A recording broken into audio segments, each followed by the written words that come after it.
سلام سلام سلام كم يحديركم كم يوعلكم كبرات تخاتاتلتي ليلو تيفي تمليسنا مصيناكم علنا حصر زبل حبريتا بزعباتي اب تግራይ መቸም زي ከባቢ 10 መዓልቲ ዘሎ መዓልትታት ገይሩ ዘሎ ኩናት ናይ ትግራይ ዝምልከት ኢና ሓበሬታታት ነቅርብ ዘለና እቲ ኩናት ህዝቢ ከይጠፍ ህዝቢ ትግራይ ትትማሊ ካብ ሕማቅ ኩነታት ዝደሓነ ዝተረፈ ካብ ሞት ዝተረፈ ንሱ መሊኡ ከይጸንት ከይጠፍ ንዕኡ ተህዝቢ ሩፍታ ዝረክበሉ ሓበሬታታት ኣብ መሃቢና ቀኒና ዘለናት ሓበሬታታት ንዕኡ ዝምልከት ንዕኡ ዝመስል ሎሙን መቀጸልቱ ማለት እዩ ኣብ ትግራይ ክትረክቦ ዘይግባ ኣብ ትግራይ ክኸውን ዘይግባ ኮይኑ ኣሎ መቸም እዚ ከዓ ትግራይ ናይ ደገ ጸላእቲ ስለ ዘለውዋ ኣብ ትግራይ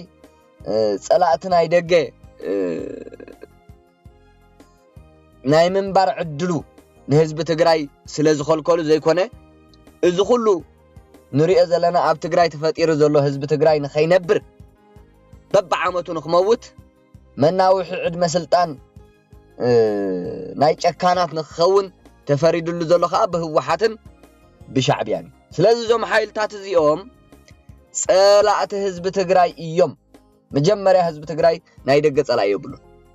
ህወሓት እዩ በቃ እቲ ናተይ ዝብሎ ህዝቢ ትግራይ ባዕሉ ዘድሓኖ ጨቋን ውድብ ንሱ ይጸላዩ ናይ ደገ ሓይልታት ሒዙሉ ይመጽእ ናይ ውሽጢ ሓይልታት ይፈጥረሉ ሓድሕዱ የፋልሶ ከምዚ ሕጂ ንሪኦ ዘለና ኣብ መንጎ ክልተ ደቂ ሓንትኖ ማዕዶ ገይሩ ደም የፋስስ ታይ ዘይገብር ህወሓት ሕጂ ኣብዛ 13 መዓልቲ ወሲዱ ዘሎ ኣብ ትግራይ ዝቐነየ ኣቃልቦ ዓለም ሲኢኑ ዘሎ ሓደገኛ ኩናት ሕሰብዎ መን ኣምጪዎ መን ይዋኑ ስለምንታይ ንምንታይ ሕጂ ትግራይ ከምዚ ይግባእ ድዩ ትግራይ ተሓውየሉ ትግራይ ትለምዓሉ ትግራይ ትድሕነሉ እምበር ትግራይ ተመሊሳ ትደምየሉ ደቃ ትስእነሉ መስዋዕቲ ትኸፍለሉ ኣካሎም ዝጎድልሉ ደቃ ይግባእ ይመስለኩም ህወሓት ግን ኣብ ስልጣና ጥራይ ስለትነብር እዚ ኩነታት ስሒባ ምሻዕብያ ተማኺራ ምሻዕብያ ተማሓዝያ ምሻዕብያ ዘትያ ምሻዕብያ ጸሚዳ ኣምጽያቶ ክልተ ደቂ ሓንትኖ ብሓውና ተላባለቡ ህወሓትን ባህላውያን ጀነራላቶምን ኣብ ሆቴል ኮይኖም ዊስክታት እናጨለጡ ደቂ 18 16 ዓመት ህፃውንቲ ቆልዑ ከበዓልጉ ይውዕሉ ይሓድርለው ማለት እዩ ሶ እዚ ኩናት እዚ ክመጽእ ኣይነበሮን ግን ከዓ ህወሓት ኣምጽያቶላ ሕጂ ከመይ ይፈታሕ እዩ ህወሓት መቸም ኣብ ስልጣን ክትቅጽል ኢኺ ንስኺ ኢኽን ትግራይ ትመርሕያ ብጀካ ክፈጣሪ የለን ብጀካ ክትግራዋይ የለን ተተባሂላ ክትቅጽል እያ ኩናት እውን ደው ክትብላ ኖ ሕና ህወሓት በብዓመቱ ህዝብና እናቐነሰትልናን ኣብ ኩናት እናንበረትናን ናይ ሓደ በቃ ናይ ስልጣን ምትእኻብ ጉጅለ ኮይና ህዝብና ክትበታትንን ኣይንፈቅድን ይኣኽላ ህወሓት ክትጽረግ ኣለዋ እንድሕር ደኣ ኮይኑ ከዓ ነዚ ኩናት እዚ ወላ ምስ ሰይጣን ኮይና ክትቅጽሎ እያ ምክንያቱ ንስልጣና ህወሓት ምስጋኒን ኢላ ምስጋኒን ክሓብር እየ ምስጋኒን ክጸምድ እየ ንስልጣነይ ዝምልከት ጉዳይ እንተተላዒሉ ኢላ ብልክዕ ከዓ ብርግጽ ከዓ ንህለ ንሪኦ ኣለና ሻዕብያ ጋኒን እዩ ሻዕብያ ሰይጣን እዩ ሻዕብያ ኣራዊት እዩ ሻዕብያ ጸረ ሕብረተሰብ እዩ ህወሓት ምስኡ ጸሚዳቱም ሰባት ምዝ ጸረ ሕብረተሰብ ምዝ ሰይጣን ምዝ ጋኒን ታዝበለታ ህወሓት ጌራታ ሻዕብያ እኮ ኩሉ ግዜ ንገልጾ ኢና እትረፍ ጎረቤት ኮንካሲ እትረፍ ጸሚድካስ ጎረቤት ኮንካውን ኣይንበረን ሻዕብያ ኢልና ኢና ኩለን ጎረባብቲ ሃገራት ናይ ሻዕብያ ሰላም ረኺበን ኣይፈልጣንን ሻዕብያ እንተ ተማሓዝየን that's why ኣብ ትግራይ ንሪኦ ዘለና መቀጸልቱ እዩ ማለት እዩ ዝሕጂ ንሪኦ ዘለና ምንቅስቃሳት ናይ ሰራዊት ካብን ናብን ካብ መላእ ትግራይ ካብ ጫፍ ትግራይ ክሳብ ጫፍ ትግራይ ካብ ምዕራብ ክሳብ ምብራቅ ካብ ሰሜን ክሳብ ደቡብ ዘሎ ጽዑቕ ምንቅስቃስ ወተሃደራዊ ምንቅስቃስ ንህዝቢ ትግራይ መልኡ ዘጽንት ኮይኑ ይቕጽል ኣሎ ኣብዚ ኩናት እዚ ምናልባሽ ሕጂ ትጸገም ከኣሲ ናይ ትግራዋይ እንታይ ኮይኑ መሲልኩም ከምቲ ናይ ኤርትራዊ ኮይኑ ኤርትራውሲ ኣብ ገዝኡ ጸገም ከይረኣየ ብፍጽም ኣይኣምንን ሓውን ተመይቱ ንኣብነት ኩናት ተኸፊቱ ኩናት ይካየድ ኣሎ ደቅኻ ናብ ኩናት ይኣትው ኣለዉ ተልካዮ ሓሶት ይብለካ ሽዑ ወዲ ወይ ጓሉ ምስ ሞቶ ግን ሓቅኹም እያ ኢሉ የልቅስ ማለት እዩ ስለዚ ኣብ ትግራይ ንሱ ኢና ንርኢ ዘለና ሕጂ ህወሓት ተዓዊታ ብጀካ ህወሓት መንከም ህወሓት ኩናት የለን በቃ እዝታት እዮም እዚ ዝብል ትግራዋይ ተፈጢሩ ኣሎ ድሓር ደቁ ምስኣነ ጽባሕ ንጎት ኩናት ብዓወት ናይ ህወሓት ምስተዛዘመ ግን ሃየባ ሓጉዙ ደቀይ ሃየባ ወደይ መሐከም ሲኢነሉ ሃየባ ከምዝባ ሃየ ኣካልና ጎዲልና ሃየ ከዓ ክመጽእ ማለት እዩ እዚ ከይመጽእና ሕጂ ንቃወም ዘለና ንሕና ህወሓት ከይተዋግአትን ሰብ ከይለከመትን ህዝቢ ትግራይ ከይፈናቐለትን ንትግራይ ከም ትግራይ መናሃርያ ኩናት ከይገበረት ህወሓት ክትብርቆቕ ኣለዋ ካብ ትግራይ ንብል ዘለና ሕጂ ክልተ ሓደገኛ ኩናት ተኸፊቶም ኣለዉ ትግራይ ተሓደ እዚ ንሪኦ ዘለና ሻዕብያ ዘሳውሮ ዘሎ ሻዕብያውን መሊኡ ተሓዊስዎን ተጸምቢርዎን ዘሎ ኩናት ደቂ ሓንትኖ ዝምልከት ኮይኑ እቲ ካልኣይ ከዓ ሓድነት ህዝቢ ትግራይ ዝብትን ብጣዕሚ ሓደገኛ ዝኾነ በዚ ጳጳስ ናይ ህወሓት ካድሬ ናይ መንጀሪኖ ልኡኽ መን ዝበሃል ሰረቐ ብርሃን ዲኹም ትብሎ እዚ ኣባጓይላ ናይ ኩናት መራሒ ናይ ኩናት ሰረቐ ብርሃን እኮ መራሒ ናይ ኩናት ቀሺ መሲልኩም ጳጳስ መሲልኩም ገሌኹምሲ ነብስኹም ግልል በቃ ዝኾነ ስኽፍታ ይስማዓኩም ከምዚ ኢልና ክንዛረብ ከልና ሰረቐ ብርሃን ካድረ ናይ ህወሓት እዩ ትግራይ መራሕቲ ሃይማኖት የብላን ሼኽ የብላን ጳጳስ የብላን እዞም ናይ ጴንጤቆስተ ታይም ዝበሃሉ እዚ ናይ ፕሮቴስታንት የብላን መራሕ ናይ በቃ ናይ ንህዝበይ ይውክል ዝብል መራሕ ሃይማኖት የለን ኣብ ትግራይ ኣነ ተጸዋዕ ናይ ህወሓትን ካድረ ናይ ህወሓትን ንህወሓት ዝውክልን እየ ዝብል መሊእ እዩ ሰረቐ ብርሃን ካድረ ናይ ህወሓት እዩ ብዘይ ህወሓት ትግራይ ኣይትድሕንን ኢሉ ዝዝምርን ዝቕድስን እዩ ሰረቐ ብርሃን ጳጳስ ኢልኩም ተምልኽዎ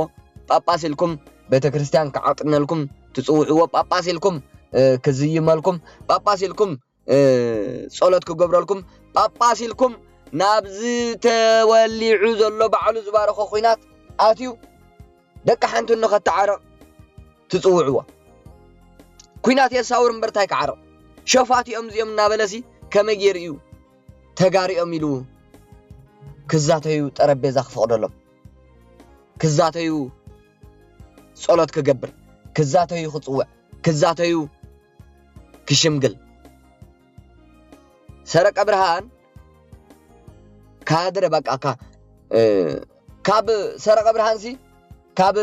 ባህላዊ ጀነራል ምግበይ ሃይለን ካብ ባህላዊ ጀነራል ጆን መዲድን ዝኸፈ እዩ ባህላዊ ጀነራል ምግበይ ሃይለን ጆን መዲድን በቃ ህወሓት ኣታሊላ ኣብ ረብሓ እትያቶም ስለዚ ትረብሓ ስለዚ ሕትቶምን እቲ ረብሓ ከይጎድሎምን ብዋጋ መንእሰይ ትግራይ ይጻወትሉ ሰረቀ ብርሃን ግን ማንም ናብዚ ጉዳይ ዝጎቲቱ ዘእትዎ የለን ካብ ኣውስትራልያ ሃሊሉ መጺኡ ኣብ ትግራይ ህወሓት ትድሕነሉን ትቕጽለሉን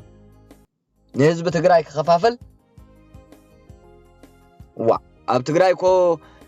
መራሒ ሃይማኖት ኮይኑ ናይ ዝኾነት ደብሪ ወይ ናይ ዝኾነት ዓዲ ቤተ ክርስቲያን መራሒ ሃይማኖት ኮይኑ እንድሕር ደኣ እዚ በቃ ህዝቢ ጭፍጨፍ ኣሎ ህዝቢ ጠፋ ኣሎ ብህወሓት ተይልኮ ናይ ምእሳር ትእዛዝ ዝወጾ ብሰረቀ ብርሃን بمنجرينا يكونه بدبرتسينا يكونه بمقوي هايلة يكونه بجون مريدا يكونه نايم إسار سقومت زلوا بسرق أبرهان شعو مقوي هايلة ديو بهلاو جنرال مدي ديو ستتهم سيدهم نزقشي يلو كتوه مالك أبتقراي زي زلو سلازي نابزنا يلومي زرعان خنريزو عالنا كالعي كوينات حدقنيا خوينات زبلنا يخنسقر ازوم መራሕቲ ሃይማኖት ኢና ኢሎም ብካድረ ናይ ህወሓት ጳጳስ ሰረቀ ብርሃን ተኸብኪቦም ናብ ጫፍ ዓፋር ዝበፅሑ ሓደ ምስ ዕጡቕ ሓይሊ ናይ ሰራዊት ሓይሊ ሰላም ትግራይ ኣይተዛተዩን ኣይተራኸቡን ስእሊ ተሳኢሎም እዮም ተመሊሶም ካልኣይ ነገር እዚኦም ካድረታት ናይ ህወሓት እዮም ኩናት ደቂ ሓንትኖ ኣቓልቦ ናይ ዓለም ስሒቡ ብማሕበረሰብ ዓለምን بعالمن زفت حنبر بهواحات زفت حيكونن هواحات كتصرق اللوا نابلس مس هواحات كوفي لخ ذاته كعرق ايكلني سراويت حيل سلام تግራይ بهواحات مزاتي نطبታት كقربلو ايكلنيو سراويت حيل سلام تግራይ سرق برهان هواحاتن كادر هواحاتن مغابريا هواحاتن اب تግራይ مرح ሃይማኖት የለን ሕጆን ክደግመ اب تግራይ مرح ሃይማኖት የለን اب تግራይ ዘሎና ሃይማኖት مرح ዝብል ካብ ባህላዊ ጀነራል ምግበይ ሃይለን ባህላዊ ጀነራል ጆን መዲድን ዝገደደ አረሜን ዝኾነ ሰረቀ ብርሃን ጥራይ ዘሎ ሰረቀ ብርሃን አራዊት ሰረቀ ብርሃን ሰይጣን ሰረቀ ብርሃን ፀረ ህዝብ ትግራይ እዩ ኣብዛ እዋን እዚኣ ጳጳስ ከይመስለኩም ህዝብ ደቡብ ትግራይ ብሻዕቢያን ብገጾም ዝተሸፈኑ አራዊት ሰራዊት ሻዕቢያን በሰራዊት ባህላውያን ጀነራላት ህወሓትን እናተጨፍጨፈ ከሎ ቀድመ 5-6 ወርሒ سرق برهان بلوم يبل نيرو حاده اب تግራይ نتግራይ زدحانه جنرال نتግራይ زدحانه جنرال من يشمو قعش قبره بهواحات شعبيان تعفينو الناس عسره سرق برهان أبي نيرو ناي جونوسايد مصنعتي ويكا سندات زعكبه من اسي بشعبيان بهواحتن تاجويو اب ኤርትራ ተሰዊሩ ዘሎ ንኡስ ደቁ ገዲፉ ንኡስ ለይለይ من اسي ተሰዊሩ ዘሎ سرق برهان بزعبا زي تخوين زي زرب كورن لعل كورن زبحالو لك عبز زلنا يا عمت عبز زلنا يا ورح عبز ورح طري قدم عبز زحلفه ورح طري عامي ابكل تشحن عسران حموشن نحنا ناي هوحات اغاننت اينا الهم كوسن خلو سرق برهان بينيرو هوحاتن بهلاويان جنرالاتان محتم غزياو ممحدار تግራይ እና መንጠሉ فقود بيت صحفتات قلف سيرم እና አተው دقفتنا يجزيو من محدار تقرأي تباهيلهم أبقود أقودنا سفرنا هلو سرق أبرهان أبي نيرو سرق أبرهان سرق سيطان أبي نيرو سيطان قانين كش أبي نيرو ها حزب رايا بمولو تخف كيبو بمولو بقى حنكاس هيترف عور هيترف من إسي هيترف قربات عدي مرحت هايمانوت مشايخ كلهم اغششتي بمولهم تسبسيبهم ناب غزياو ممحدار تግራይ ናብ ታደሰ ወረደ خيدهم عقب اب عدنا زغبر زلو نحنا ن هافت كيروس ممحدارناي بعلنا اينا مريصنا يخونناي اي صلاعناي يطقمناي يمحدرناي ايدكم ايتاتو مفنقل منغستي تكبرلنا بليتي اتيكم ገጽኩም ተሸፊንኩም ተጓዩና ንምንታይ ኢሎም كنداي قوباتاتن روباتاتن سجيرم عم مقالة كل من وخلو سرق أبرهان أبينيرو سرق أبرهان أبينيرو بتملكة اللي بوتهدرات شعبيان هو حتن من سيراي آخر الشين كله أبينيرو سراويت إثيوبيا خمانكم جيرو أيرشنا نافتقراي كم زناي بهلاويان جنرالات هو حت سراويت أب من سيراي أزقبرو شعبيان فانون ينجيرم يا مش شعبيان فانون تسميده هو حد كا تتكبر تدقمل قدقمل صنيحة قبل على حزب تግራይ أبي نيرو سرق أبرهان أبي نيرو سرق أبرهان نزم تريوم زلهم سراويتي زنافق سرق أبرهان نزم تريوم زلهم قعقلتم زعتق سراويتيو زدقف سرق أبرهان نزم تريوم زلهم زيوم نزم من عسي زيوم مسوعة خفيلهم نهو حد كدحني يزصلي 4 نتبي زيوم زم تريوم زلهم كلهم سراويت زيوم بمولهمكم قصل رغيفهم هوحات انتدحينا بقى صلوتي عارق لي ፈጣሪይ ሰሚዕኒ ኢሉ ዝሕጎስ እዩ ሰረቀ ብርሃን حقي كمان دي زم كلهم تريوم زلكم سراويت مساكين دقي دخا ازيهم كم قصلي اب كوينات اتيوم اب هوحات زولعته كوينات اتيوم كم قصلن ترغيفهم اكالهم تغوديلو هوحات انت دحينا فطاري تمسجن صلوتي سميعخاني صلوتي سمير الليل زحقوسن زدساتنيو سرق برهان كينزي امغلص يبلو ازي خعرق حجي ازنتهم كلته دق حنتنو دم زفاسسو هيوتهم استحلالفو زلوس عرقو خوينو مصيلكم تحاسبوا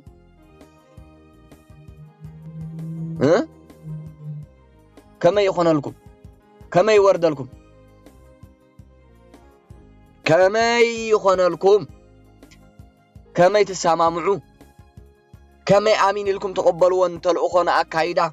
ازي كادرنا هوحات كما لكم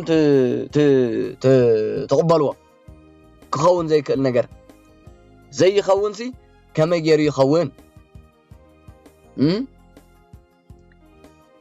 اب تግራይ ንሪኦ ዘለና ዝዩ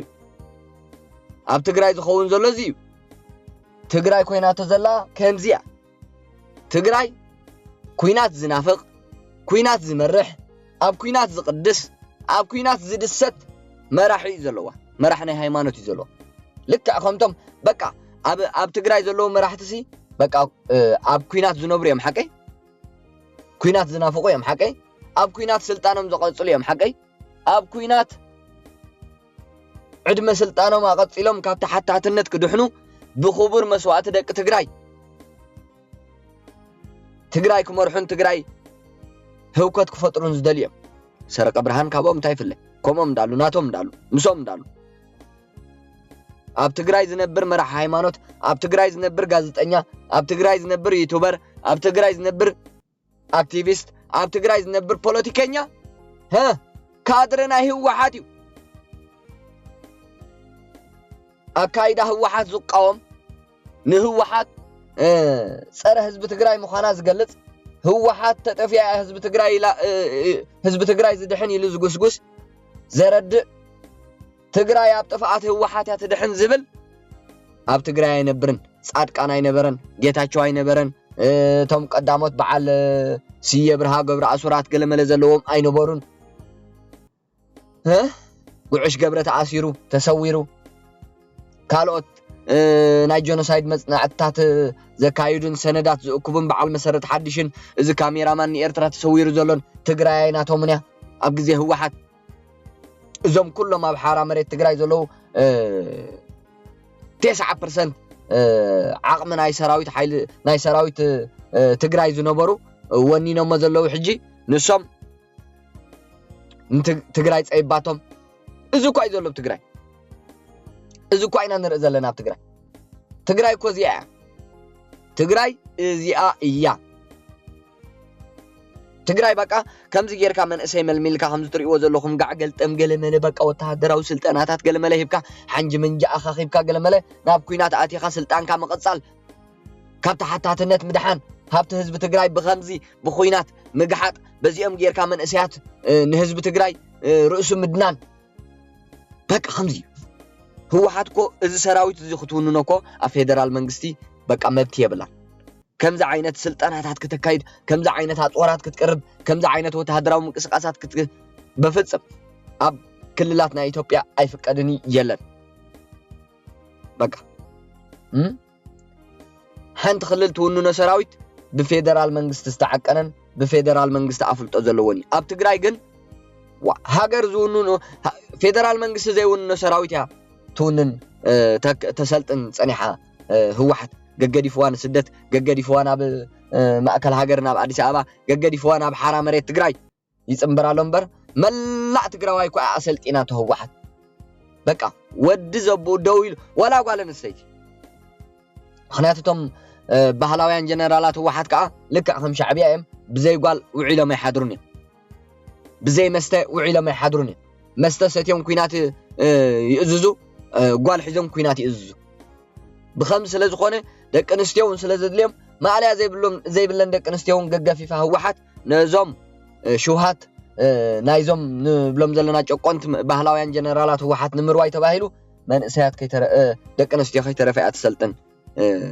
ህወሓት ትግራይ እዚኣ ትመስል ስለዚ ነዚ ኩሉ ኣብ ትግራይ ዝካየድ ዘሎ ፀይቂ ዝኹንን ነዚ ኩሉ ኣብ ትግራይ ዝካየድ ዘሎ ኩናትን ወረ ኩናትን ዘይቅበል ነዚ ኩሉ ኣብ ትግራይ ንሪኦ ዘለና መዓልታዊ መንእሰያት ዝበልዕ ምድላዋት ኩናትን ምንቅስቃሳት ኩናትን ኩናት ንዑ ዝቃወም ኣብ ትግራይ ኣይነብርን ንዑ ዝቃወም ኣብ ሓራ መሬት ትግራይ ንዑ ዝቃወም ኣብ ስደት ኣብ ማእከል ሃገር ኣብ በዓል ኣዲስ ኣበባ ኣብ ማእከል ትግራይ ኮንካ ዕጥቃዊ ቃልሲ ወይ እውን ሰላማዊ ቃልሲ ኩሉ ነገር ኣይከኣልኒ ኣብ ማእከል ህወሓት ኮንካ ምስ ህወሓት ኮንካ ወላ መራሒ ሃይማኖት ኮንካ እውን ምስ በዓል ሰረቀ ብርሃን ኮንካ ዓገብ ህዝቢ ትግራይ ይጠፍእ ኣሎ ብሰንኩኹም መራሕቲ ህወሓት ግደፉ ናብ ልብኹም ተመለሱ ግደፉ ህዝብኹም ኣድሕኑ ክትብል ኣይከኣልን ናብዛ ጉድጓድካ ናይ ትግራይ መራሒ ሃይማኖት ዝበሃል ካድረ ናይ ህወሓት ስለዚ እታ ናይ ኣብ ትግራይ ዘላ ሃይማኖት ናይ ምስልምና ትኹን ናይ ኦርቶዶክስ ትኹን ናይ ጴንጤቆስጤ ኣሕዋትና ይኹን ናይ ካልኦት ይኹን ዘለዋ ሃይማኖታት ኩሎም ቶም መራሕተን ካድረታት ናይ ህወሓት ወላ ዝናይ ኢሮብ በልዎ ዝናይ ካቶሊክ ዝመንሽሙ ዚ ኣባ መኒ ዝበሃል ኩሎም ወላ ሸኽ መኒ ዝበሃል ወላ ቶም ናይ ጴንጤቆስጤ ኣሕዋት ብምሎም ኣብ ትግራይ ዘሎ መራሒ ሃይማኖት ብምሉኡ ካድረ ናይ ህወሓትን ብሳምቡእ ህወሓት ዘስተንፍስ ብሳምቡእ ናይ ህወሓት በቃ ተዓቂና ተሳምቡእ በቃ በታ ሳምቡእ ናይ ህወሓት ዘስተንፍስ ካብኣ ውፅእ ተይሉ ግን ከምዚ ቀሺ መሰለ ዲኹም ትልዎ ናይ ራያ ሰረቀ ብርሃን ዘባረሮ ኣዲስ ኣበባ ዘሎ ሕጂ ኤርትራስ ኣስመራስ መድሕን ተባሂላ ንባዕላ ጥዋዕዋዕ ኢላ ዘላ መንገርገር ኣድጊ መሲላ ዘላ ኣስመራስ ንሳ ተድሕነና ተባሂሉስ ናብኣ ይጉየ ኢሉ ዝተዛረበ ቀሺ ማለት እዩ ቅትል ኣቢልዎም ይሽዑ ንመራሕቲ ኣስመራ መንገርገር ኣድጊ ኮይናስ ምስ ምዕራባውያን ምስ ዓለም ትራኸብ ኣዲስ ኣበባ ገዲፍካስ ናብታ መንገርገር ኣድጊ ዝኾነት ብኢሳያስ ኣፈወርቂ መንገርገር ኣድጊ ኮይና ዘላ ከተማ ናብኣ ትጎይ ካብዚኣን ላዕሊ መቕጣዕትን ቅትለትን የላ ዳሓንዮም ቶም ሰብኣይ ዕድል ገይሮም ፈጣሪኦም በቃ ንህዝቢ ዝጣበቕን ንህዝቢ ዝሓልን ፈጣሪ ኣሕሊፉ ኣይህቦን እምበር ኣብ ታርጌት ናይ ሰረቀ ብርሃን ኣትዮም ህይወቶም ተሓልፈሉ ፍልጥ እያ ነይራ ኣብ ጉድጓድ ዝሰፍርሉ ፍልጥ እያ ነይራ ኣጋጣሚ ግን ኣምሊጦም ቀረብኦም ስለ ዝነበረ ሓራ መሬት ትግራይ ብኣሽሉ ኢሎም ኣዲስ ኣበባኦም ኣትዮም ማለት እዩ ክቃለሱ ይኽእሉ ነይሮም ኣብ ሓራ መሬት ትግራይ ግን ስእነት ናይ ዋሕደ ዓቕሚ ናይ ሰራዊት ስለ ዘይብሉ በቃ እኹል ሰራዊት እዩ ዘሎ ድሓር ንቀሺ ንገለ ኣብ ዳሓን ዝኾነ ኣብ ዕቑል ዝኾነ ቦታ ኣፅኒሑ ፅባሕ ንትግራይ በቃ መዋፅኦ ክኾንዋ እዚ እንታይ ዝበሃል ውሕስነት ፈጢሩ ዘቐምጥ እዩ በታ ዝወፅዋ ሓራ መሬት ገይሩ ኣፋንዩ ንኣዲስ ኣበባ ክድሕኑ ኣብ ኣዲስ ኣበባ ኣብ ውሕስነት ዝስምዖም ቦታ ኮይኖም ህዝቦም ከድሕኑ ንህዝቦም ክድሕን ክጉስጉሱ ዕድል ፈጢሩ ማለት እዩ ኣብ ትግራይ እዚ እዩ ስለዚ ትግራይ ፍላይ ትማሊ ቅድሚ ትማሊ ዝነበረ ምንቅስቃስ ናይ ሰራዊት ናይ በቃ ኣደኖ ብጣዕሚ እዩ ሓደገኛ ሰራዊት ምክልኻል ኢትዮጵያ ከዓ ኩሉ ዓይነት ኣፅዋራቱ ኩሉ ዓይነት ሰራዊቱ ኩሉ ዓይነት መካናይዝታቱ ብምሉኡ ናብ ትግራይ በቃ ምክንያቱ ምንቅስቃስ ናይ ሻዕብያ ናይ ህወሓትን ይርዮ ኣሎ ትማሊ ዝነበረ ናይ ሻዕብያ ትማሊ ዝነበረ ናይ ህወሓት ምንቅስቃሳት ናይ ሰራዊት ብጣዕሚ ኣስፈሪ ብጣዕሚ የፍርሕ ተኾይናሲ ከምቲ ንብሎ በቃ መንግስቲ ኢትዮጵያ ኣብ በቃ ናብ ኣምሓራ ገፁ ናብ ዓፋር ገፁ ከፀጉዕ ይደልን ተኾይናት ምክንያቱ ንዕኡ ቀረባ እዩ ንጥፋኣቱ ማለት እዩ ናብ ኣምሓራ ገፅ ተቐሪቡሲ ካብ ኣዲስ ኣበባ ታያለዋ ናብ ዓፋር ገፅ ተቐሪቡሲ ካብ ኣዲስ ኣበባ ታያለዋ ድሓር መስመር ጅቡቲ እውን ክዕፀው እዩ ኩሉ ነገር በቃ ልዕሊ ዓቕሙ ክኾነ እዩ ማለት እዩ ተኾይናት ኣብ ትግራይ ኮይኖም እዮም ሰላም ናይ ኢትዮጵያ ንምዝራግ ዝዳለው ዘሎ ኣብ ኣኽት ውዳእን ኣብ ኣኽት ከውንን እዩ ሓቂ እዩ ሕጂ ፀላኢ ህዝቢ ትግራይ ስለ ዝኾነ ይገለም እሞ ናብ ኣፍንጩ ደድኣ ይጉዕዞ ህዝቢ ትግራይ ክድሕን ተባሂሉ ናብ ካልእ ቦታ ክቅይሮሲ ናበይ شو ህዝቢ ትግራይ ክድሕን መንግስት ፌደራል እንድሕር ዳኣ ክሰርሕ ኮይኑ ተጋሩ ከዓ ህወሓት ትጠፋሉ መንገዲ ክትሓባበርዎ ይግባእ ዝያ ስለዚ ሻዕብያ ከዓ ሕንቕ እንተበለ ካብታ ዶብ ክሕልፍ አይደልን ካብኣ እንድሕር ሓሊፋ ህላውነት ናይ ሻዕብያ ኣብቂዓላ ማለት እዩ ህወሓት ግን በቲ ኮይኑ በቲ ስልጣና ተቐፅል ናብ ድርድር ትምጻእ ካብታ ሓታትነት ድሓን እምበር ኣብ ማእኸል ትግራይ ኣይኮነን ወላ ኣብ ማእኸል ከተማ መቐለ እንተተኻይዱ ትኹናት በቃ ሓንጎፋ ኢላ ትቕበሎ ግን ስልጣና ዝቕፅለሉን ካብታ ሓታትነት ትድሕነሉን ክኾን ኣሎ በቃ شو እዝታት እዩ ዘሎ እቲ ዝረአ ዘሎ ኣብ ትግራይ እዚ እዩ ምንቅስቃስ ናይ ሰራዊት መሊ እዩ ከምቲ ዝበልናኩም ብቀዳማይ ዝገለጽናዮ ልዕሊ 21 ዝኾና ናይ ትራንስ መካይን ተሳሓብቲ መካይን ዓበይቲ መካይን ንኤርትራ ኣትየን ታየን ከምፃ እንታይ ሒዘን መፅየን ገለመለ ገሊጽና ኢና ኩሉ ካብ ኤርትራ ንህዝቢ ትግራይ ዝጠቅም ወላ ሓደ ዝመጽ የለን ህዝቢ ትግራይ ህዝቢ ኤርትራ ኣይህብን እዩ ዘይኮና ንብል ዘለናሲ የብሉን ንህዝቢ ትግራይ ከድሕን ዝኽእል የብሉን ህዝቢ ኤርትራ ንህዝቢ ትግራይ ክጎዲ ዝኽእል ግን መሊ ኣብ ኤርትራ ኣጽዋራት ኣሎ ኩሉ ነገር በቃ ንህዝቢ ትግራይ ከጥፍእ ዝኽእል ኣብ ኤርትራ ምስ ሻዕብያ መሊ እዩ ሶ እዚአን ዘምጽኣ ካብ ኤርትራ ዘን ናይ ትራንስ ዓበይቲ መካይን ተሳሓብቲ መካይን ብዛላምበሳ ገይረን ብሰንዓፈ ኣትየን ዘለዋ ማለት እዩ ድሮውን ተመሊሰን ልዕሊ 15 ዝኾና ዝተሸፈና ብቴንዳታት ዝተሸፈና ናይ ትራንስ መካይን ካብተን 21 ኣጽዋራት ጽዒነን ተመሊሰን እየን ካልኦት 5 እውን ከምኡ ነዳዲ ጻዕና ካብ ትግራይ 3.2 ገለመለውን ንኤርትራ ዝኣተዋሏ ታይ ንመን ዝኾነ ነዳዲ ራይዎ ብዙሕ ሓበሬታታት ኣሎ ኣርምታት ናይ ሻዕብያ ናይ ህወሓት ናይ ባህላውያን ጀነራላት ህወሓት ንኤርትራ ኣትየን ብኡ ገይረን ሱዳን ብሱዳን ብሓምዳይት ንምዕራብ ትግራይ ንምጥቃዕ ኣብ ተዳሎ ክጽንሓ ዝብል ሓበሬታታት ኣሎ ብምንታይ እንክኸዳ ራይዎ ካልእቲ ኣርሚ ሰብዓ ዛ ናይ ፕሮፓጋንዳ ዝኾነት ኣርሚ ላብኡ ፍርቂ ኣካላ ንሱዳን ዝተሸጠ ብዶላር ንሳውን ፕሮፓጋንዳ ክትሰርሕ መዓት ድራማታት እዩ ዘሎ ኣንፈት ናይቲ ኩናት ንምቕያር ካልእ ኣርምታት እውን ብምልአን ኣብ ደቡብ ትግራይ ኣብ ሰሜን ምዕራብ ከባቢታት ጸለምቲ እዚ በቃ ኩሉም መናሃርያ ናይ ኩናት እዩ ኮይኑ ዘሎ ቦታታት ኣጽዋራት ብብዝሒ ዝንቀሳቐሰሉ ሰራዊት ብብዝሒ ዝንቀሳቐሰሉ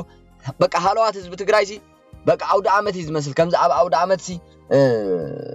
ህዝቢ በቃ ብብዝሒ ዝንቀሳቐስ ክገዝእ ክሸይጥ ገለመለ ክገብር ካብን ናብን ሓቀይ ትግራይ ከምኡ እያ መሲላ ዘላ ሕጂ ኩናት ስለ ዝኾነ ህዝቢ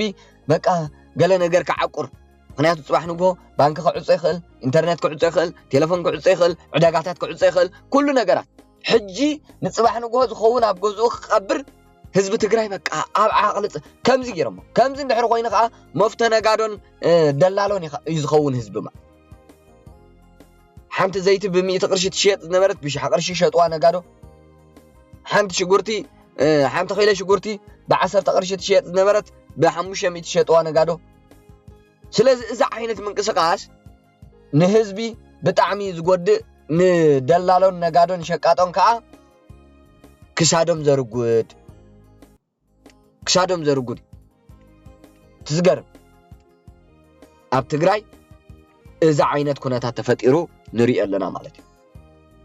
ትግራይ ከምዚ ኮይናቱም ሰባት ትግራይ የዕዳዋ ዘርጊሓን ሻዕብያ ምስ ተቐበለት ትግራይ ሃይማኖታን ሰረቀ ብርሃን ምስ ረከበት ትግራይ ግዝያዊ መምሕዳራን ፕሬዝደንታን መንግስትነታን ምስ ፈረሰ መፍተ ሰረቀ ብርሃንን መፍተ ደላሎን መፍተ ባህላውያን ጀነራላት ህወሓትን መፍተ ሻዕብያን ኮይና ሻዕብያ በቃ ሰበር ዜና እናበለ ይኽሰርሖ ቀንዩ ኩናት ተዓዊትና ህወሓት መንጀሪና ኣሞይ ትዕወታላ በቲ ንሕና እንደሌት በቃ ንዓና ሻዕብያ ዝገብሮ ዝቐነ ተሪኢኹሞ ኩነታት ናይ ትግራይ ስለ ዝጸልወና ኩነታት ናይ ትግራይ ስለ ዘገድሰና መላእ ወረዳታት ኢሮብን ጎቦታት ኢሮብን በዓል ዓሲምባን ተቋጻጺርና ኣብኡ ሰፊርና ኣለና እናበለ ዜና ክሰርሕ ቀንዩ ሻዕብያ ኣራዊት ድሮን ኣለና ንገሊኦም ተጋሩስ የራስንዎም ወላ ኣወል የራስኖም በቃ ሓደ ኣገዳሲ ኣጽዋራት ዝጽገነሉን ድሮናት ዝቕመጣሉን ركوعكو عبلنا لنا بدرون يبلو شر يبلو تجارو يقرم كوي شعبياس كوينات تفتيرو اب تግራይ ابتنا عقرقرنا ابتنا يموتنا ابتنا مزبالن مخنيات غير ابو تحابيان ابو تعبيطان هابتنا تግራይ غحغيحان عدهالو توسد منبر شعبياس نتግራይ كتدحن لحزب تግራይ كتدحن دروناتن كالن كتب نو اي تحسبوا شعبيا قبصي سلام إثيوبيا سلازي دل خالوت حيلتات عربون سلامنا إثيوبيا زي دلي حيلتات نهوحات معبول أطوار زمناو زخونا أطوارن قلملن تهيبنا بمنقد شعبيا غيرن دحر دا حاجزات غيرنا لا شعبيا 8% 9% نعوسيدو تا 10% قال اب ساحل تقابيرو زنبره حنت غزي مستوكس خالعي زي دغ ماصوراتن يو نهوحات زبا كينو كال اي تحسبوا كال حاجزات اي تصبيو ها بسراويتنا هوحات بعقمنا هوحات بقلبتنا تغارو بمسواتنا تغارو بازتات كله بازتات غير شعبيا ኢትዮጵያ ሰላማን ምዝራግ ተዘይኮይኑ ኪኑ ወላ ሓደ የለ ሰላም ትግራይ ከረጋግጽ ህዝብ ትግራይ ከድሕን ሻዕቢያ አይንታይኒ ህዝብ ኤርትራ ዘይድሓነ ህዝብ ኤርትራ ዘይ ሰላሙ ዘይሃበነ ህዝብ ኤርትራ ዘይሓለ ዘይሕሰብ ኩናት ተኻይዱ ኣብ ትግራይ ሻዕቢያ ኣትዩ ወርቅታት ከኣሪ ኩናት ተኻይዱ ኣብ ትግራይ ሻዕቢያ ማዕልያ ዘይብሉ ዝዓከሰ ኣጽዋራት ክሸይጥ ዘመናዊ ኣጽዋራት ክሰልብ ክዘምት شعبيا بقى اب كويناتيو ربحاتاتو اب كويناتيو هلاوتاتو اب كويناتيو كنبر ويكا كدحن زصعر مالك حجز خوينات زي اقالبونا عالم سيينو له زخوينات ناي مسحاب ناي ايران امريكا قال ملمت هناي معرباويان مس ايران كوينو حنقولهم شعبيا نزي يخطقمل ازدل زلو اقالبونا ايران دحردا مالسي بت امريكا تدليو بحطيرو دحردا ترغاغيو تግራይ كدحن تخله اقالبو عالم كسحابيو ناو خوني بز منقد خدحن تخله مخنياتو تداريخمو اب كوينات ناي قلع ورار ناي تግራይ شعبيان هنا فانون قلملن منغس ኢትዮጵያን ኮይኖም ኣብ ትግራይ ኩናት ከካይዱ ኸለው ትኩናት ዝድሕነሉ መንገድታትና ናደይ ኸለው ደው ዝብለሉ ኣብ በቃ ዝቋረጸሉ ኩነታትና እናሰርሑና ሃለው ኩናት ናይ ዩክሬን መጽዩ በቃ ዓለም ንትግራይ ረሲዓታ 8 ወርሒ ኣስካሕካሕ ኩናት ተኻይዱ ኣብ ትግራይ ድሓርቲ ናይ ዩክሬን ገለ ክፋሉ እቲ ኩነታት ናይ ዩክሬን ህቋጾሮም ጀመሩ ምዕራባውያን ኣተኩሮም ናብ ኢትዮጵያ ገይሮም ተኹይናት ብፕሪቶሪያ ክዛዘም መዕለብ ክግበረሉ ካገይሮም ሶ ሕጂ ተና ኢራን ኩነታት ኢሳያስ ካብ ከምዚ ዝነብር ኣቃልቦ ናይ ዓለም ናብ ካልእ ዘይሩ ኸሎ በቃ ትዝደልየ ነገር ክገብር ይዝጓየ ሶዛ ናይ ኣቃልቦ ናይ ዓለም ናብ ኢራን ገጻ ጠመተ ገይራን ሃሎት አንጻር ኢትዮጵያ ሓው ሁልዕ አንጻር ኢትዮጵያ ሓደጋ ክፈጽም አንጻር ኢትዮጵያ መሊኡ ክጎይ عرفت سينولو مالتي مرحت هوحات عرفت خليوم نبهلاويان جنرالات هوحات بقى معالتاو خغوايمو يعلالو هي يلا قلطفو غيو زي اغبرو بزيا بقى ريخمو بعفار بسمين معراب جميرهم نعفار قيروم كاب عفار بسمين معراب كاي قيروم الله حج ريخمو بقى مكا بقى بتاع حدغኛ ዝኾነ منقسقاسات كغبر نري لنا انتاي سلا ዝኾነ تاناي ايران كبلص الله سلا زدل زلو شعبيا ازي تግራይ ኣቃልቦ ናይ ኢራን ናይ ዓለም ናኡ ዝነበረን ድሕርዳ ተማዓራሪዮ ክድሕነ ኢራን ድሕርዳ ናብ ሓደጋ ኣትያ ግን ተኹነታት ልዕሊ ዓቕሚ ዓለም ድሕርዳ እንዳኾነ ኸይዱ ግን ኩነታት ናይ ትግራይ ዋና ዝሰኣነ ክኸውን ይኽእል እዩ ሶ ኣብዚ ሕጂ ተጋሩ ጥንቃቐ ግበሩ ንብሎ ነዚ ተጋሩ ጥንቃቐ ግበሩ እዚ ኹይናት ቀሊል ኣይኮነን እዚ ኹይናት ብዓወት ናይ ህወሓት ገለመለ እስታይና ገበርኩም ትርእይዎ ኣይተጋገዩ ንትግራይ ዘጠፍ እንበር ንትግራይ ዘድሕን ኩይናት የለን ትግራይ ብኹይናት ኣይትድሕንን ትግራይ ትድሕን ብሰላም ትግራይ ትድሕን ብጥፋኣት ህወሓት ትግራይ ትድሕን ብጥፋኣት ሻዕብያ ንብል ዘለና طعمي اب تግራይ ናይ حماق ነገራት ዝፍጸም ዘሎ راي وز سراويت زي كم دعنت بزبلكم እዚ ሁሉ منقسقاسات ናይ ሰራዊት ሃገር ትውንኑ አንበር ክልል ከም ክልል ክትውንኑን ክልል ከም ክልል እዛ ዓይነት ሰራዊት ክህልዋን አይፍቀድን ኣብ ፌደራል መንግስት ኣብ ኢትዮጵያ አይፍቀድን ኢትዮጵያ ግን ትግራይ ግን እንህለኩም በቃ ከባቢ 7-8 ወርሒ ከምዚ ጌራ ሰራዊት እናሃነጸት ከምዚ ጌራ ሰራዊት እናቀለበት ከምዚ ጌራ ሰራዊት እናደልደለት ከምዚ ጌራ ሰራዊት እናፈጠረት ሰላም ኢትዮጵያን ምዝራግ ተልእኾና ሻዕቢያን ምፍጻም بزي عرفتي كتقادلن كتقوين كتسرحن صنيح تግራይ زيا سلام ኢትዮጵያን ምዝራግ ምስቲ ሰላም ዘይደልና ኢትዮጵያ ሰላም ዘይደሊ ናይ ጎረቤት ወይ ከዓ ሰይጣን ዝኾነ ሻዕቢያ ጸሚዳ ገርሚ ሰራዊት እዚ ሕጂ ዓብይ ኣሎ ተዳልኩም ኣብዛ 10 መዓልቲ ዝተኻየደ ኣብዛ 13 መዓልቲ ቀፂሉ ዘሎ ኹይናት ናይ ትግራይ ክንዲ ምንታይ ካብዚኦም ህይወቶም ሲኖም ኣሎ ክንዲ ምንታይ ካብዚኦም ናብ ሓራ መሬት ትግራይ ተጸምቢሮም ኣሎ ክንዲ ምንታይ ካብዚኦም ናብ ስደት ካብ ማእከል ሃገር ካብ አዲስ አበባ ጀሚሮም ተበቲኖም ኣሎ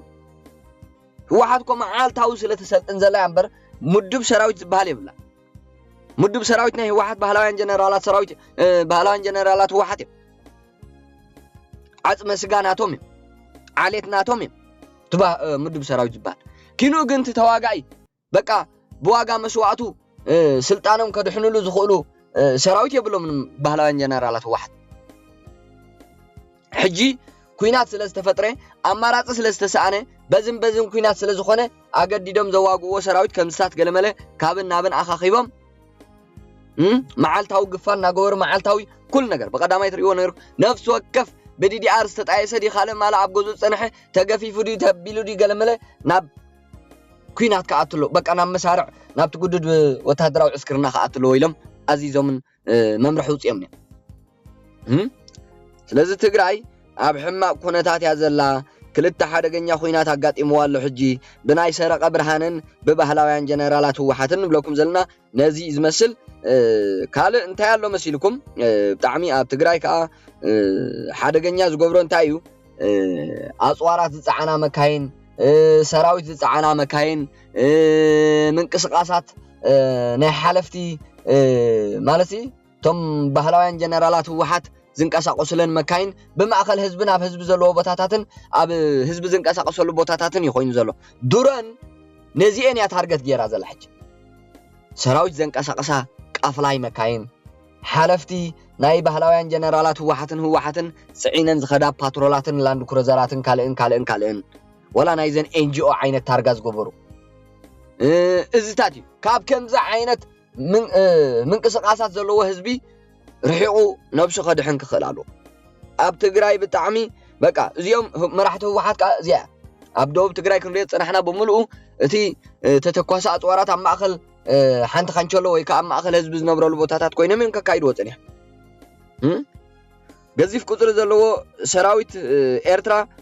ኣራዊት ናይ ሰራዊት ኤርትራውን ደቡብ ኢትዮጵያ ተጸጊዑ ከም ዘሎ ይግለጽ ኣሎ ብጀካት ኣቲ ዘሎ ሓንካሱ ዕውሩ ገለመሉ በሙሉ ኣብ ኤርትራ ወተሃደር በቃ ዝተዓጥቀ ዘበለ በሙሉ ናብ ዶባት ናይ ኤርትራን ኢትዮጵያን ተጸጊዑሉ ከም መርበብ ሓበሬታ ዝናይ አፍሪካ ሚሊታሪ ኢንተለጀንስ ዝበሃል ከም ዝሓበረን ተኮይኑ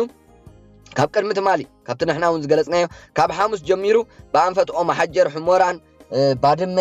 ዝናይ በዓል ጎረሰርናይ ከም ኢሉ ክሳብ ዛላምበሳ ብኡ ቀጽኢሉን ናብ በዓል ቡሬ ሸነኻት ናይ ዓሰብ ጎቦታት ሙሳዓልን ግንባር ቡሬ ዝበሃልን በሙሉ ወተሃደራት ናይ አራዊት ሰራዊት ኤርትራ ተጸጊዖም ከም ዘለው ጸብጺብሎ አፍሪካ ሚሊታሪ ኢንተለጀንስ ዝበሃል ማእከላይን ነዊሕን ርሕቀት ሚሳይልን ብርክት ዝበለ ታንክን መዳፍዕን ዝተሸከማ ድሩዓት ወተሃደራውያን ተሽከርከርቲ ናብ ዝግንባራት ይጽጋዓ ከም ዘለዋውን ገሊጽሎ ማለት ብመንጽሩ መንግስቲ ኢትዮጵያውን ኮሙ በቃ ንድሕነቱ እዚ ኩሉ ዓይነት ምንቅስቃሳት ናብ ፍንጩ ይቀርበ ስለዘሎ በሙሉ ንምክልኻል ኣጽዋራቱ ሰራዊቱ መካናይዝ ገልመለ በሙሉቲ ወላ ታርጌት ናይ ዱረን ጀሚርካ በሙሉ እዚ ናብ ሸነኽ ትግራይ ይጽጋዓሎ ማለት ጫፋት መንገድታት ኩሉ ናይ ትግራይ بإرتران تجراي زي سجر بوتاتات بملو أب عين دراني زجر ماكم كال أبز عين واقع أنزبل نابت خوينات هاينا عتن زبل طلب زقربه ወይ ከዓ ኸማ ዓይነት ድምጽ ዘውጽእ ሰራዊት ምእሳር ተሒዞሞ ማለት እዩ ወይ ኣብ ቅድሞም ከማ ዓይነት ተቃውሞን ተስሚዑ ምርሻን ከምኡታት እዚ ገኒኑ ይረአ ኣሎ ብፍላይ ሕጂ ምዚ ካብቲ ማልምሸት ሒዙ ንእሽተይ እቲ ኳሕ ድምጽ ናይ ጥይት ኣብ ደውታ ኣትይዱ ዘሎ ንግዚኡ ደው ኢሉ ዝመስል ዘሎ ኩነታት ነቶም ዓይን ዋጋእን ዝበሉ ነቶም ዓይን ዋጋእን ኢሎም ነብሶም ከድሕኑ ዝፈተኑን ኣኻኺቦም نزسر مأسار نزرشان مرشان إزتات مقبار عتيم الله مرحتي بهلاوين جنرالات مرحته واحد قال تعب تقراي هو تامعيت كبل عزقني كويناتن حد حدا وقجتن نجزيو دوز بلو كانت مسألة من قصقات سراويت بهلاوين جنرالات واحدن أراويت سراويت شعبيان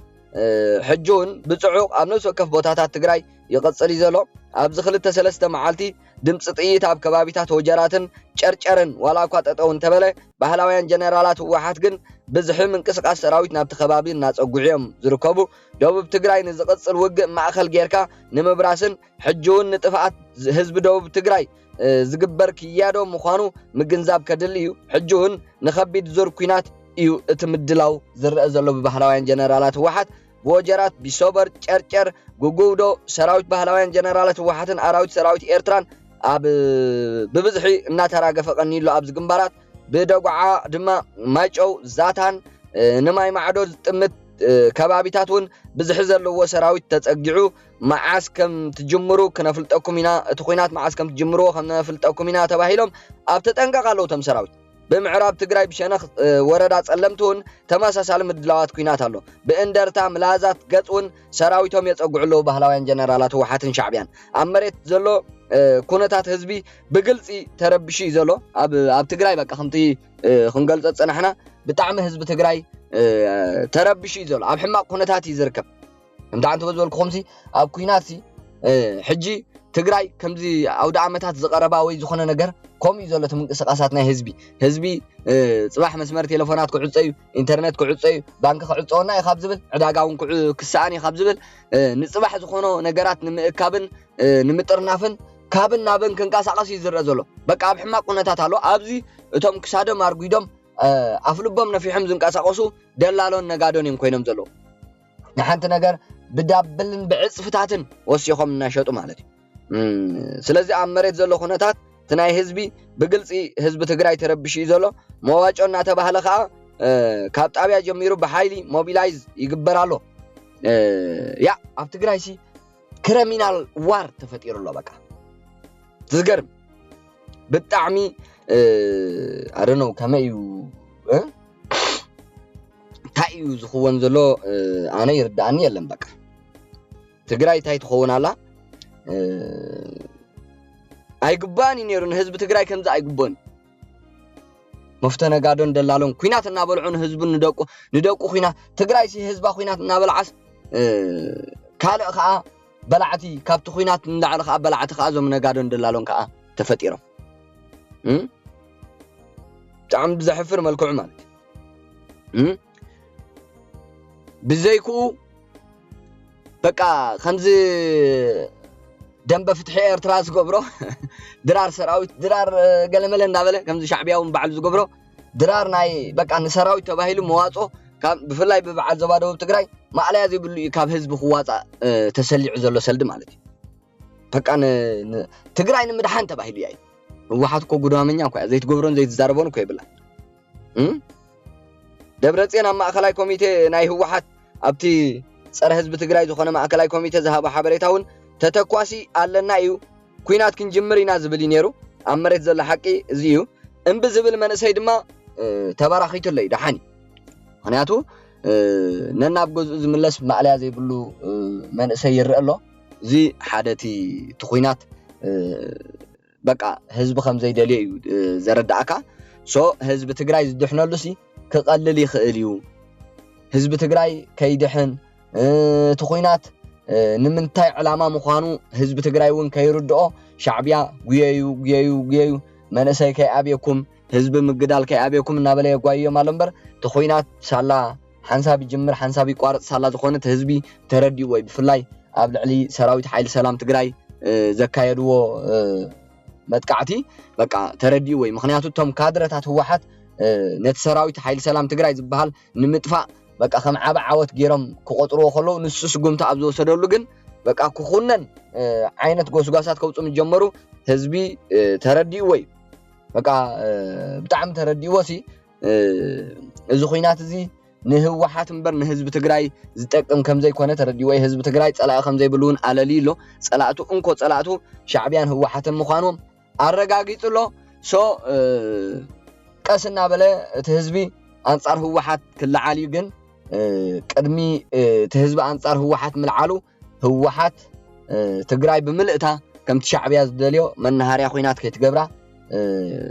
ስጋአታት አለይ ማለት ሶ ናይሎም ሓበሬታና ነዚ ዝመስል ነይሩ ክቡራት ተኸታተልቲ ሊሎ ቲቪ ኣብ ዝቕጽል መደብና ትዘሎ ምዕባሌታት ናይ ትግራይ ሒዝና ክሳብ ንምለሰኩም ሰላም ጽንሑ ንህዝቢ ትግራይ ንህዝቢ ኤርትራ ንህዝቢ ኢትዮጵያ ንመላእቲ ከባቢ ሰላም ይፍጠረሉ ክሳብ መወዳእታ መደበይ ምሳይ ስለ ጸናሕኩም ኣመስጊነ ደሓንኩኑ